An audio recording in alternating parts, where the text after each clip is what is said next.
Morning, all, and let us discuss the prospect for today, Tristen Robins. Tristen Robins, the center, 5'10", 174 pounds, could go anywhere in the draft.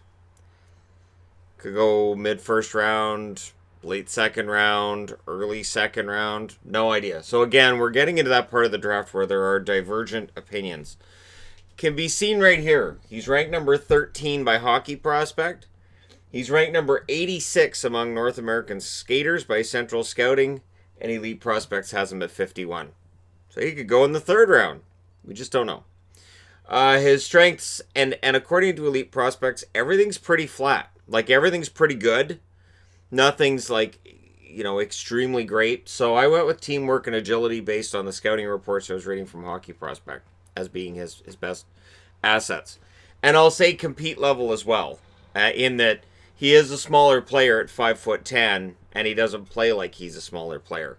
3-zone player, can play in his own end, neutral zone, offensive zone, no problems with that. And the reminders and the player that they're comparing him a lot to is Arvidsson in Nashville.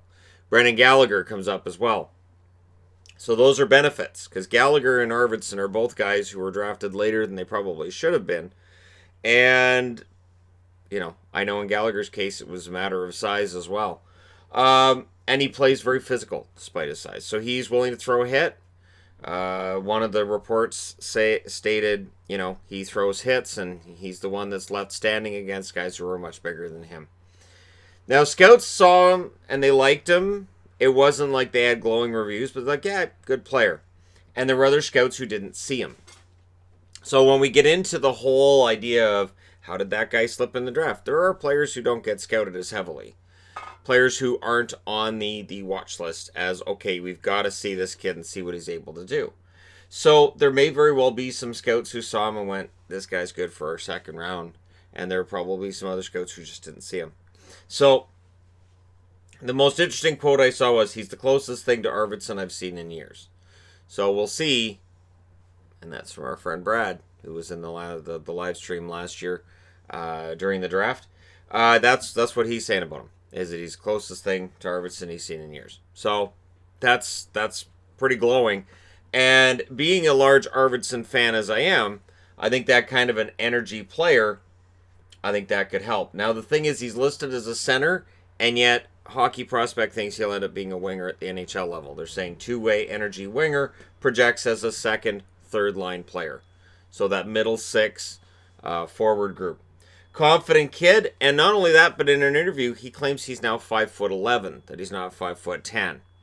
And I don't know whether or not to take him at his word with that. We'll definitely find out between now and the draft whether or not that's the case. But the way he plays, I don't know that being 5'11" is going to sway anybody who's seen him at 5'10". So, he's definitely projects to be a likely NHL player. And again, this is a guy who may very well just be an energy player, but they're not all stars.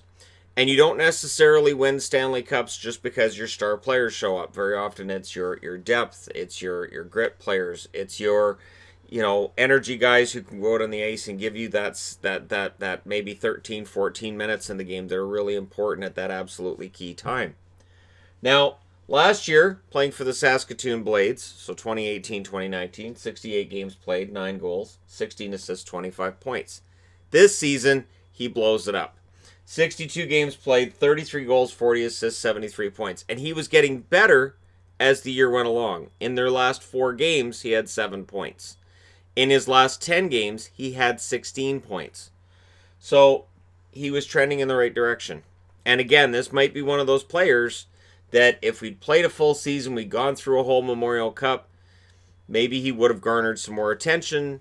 Maybe he would have been higher up in some of the draft rankings. But either way, we'll see where he goes. Does he end up going in the first round? Does he go in the second? Or according to North Americans, or the North American skater list for NHL Central Scouting, does he go in round 3 or round 4? Or does he go in the middle of the first? So we'll see whether or not this is a player that flew under the radar, that surprises some people with where he's taken. Maybe he gets taken later and he ends up being a guy that we look back 5 years from now and say, hey, good pick. Or maybe he ends up being lost. We just don't know. And according to the scouts, It looks like as long as he is able to physically handle it, he's going to push for a job in the National Hockey League. Not necessarily this year, of course, but likely a couple of years down the road. But yeah, we'll see. So the question I have is to Saskatoon fans or WHL fans that have seen him, what do you think of this kid? What do you think his ceiling is? Where do you think he ends up?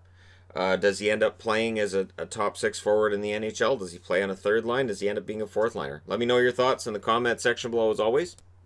Don't forget to hit like and subscribe if you browse your way through. You just happened upon this video. And hey, thank you guys so much for watching, for all your support. I will talk to you again soon.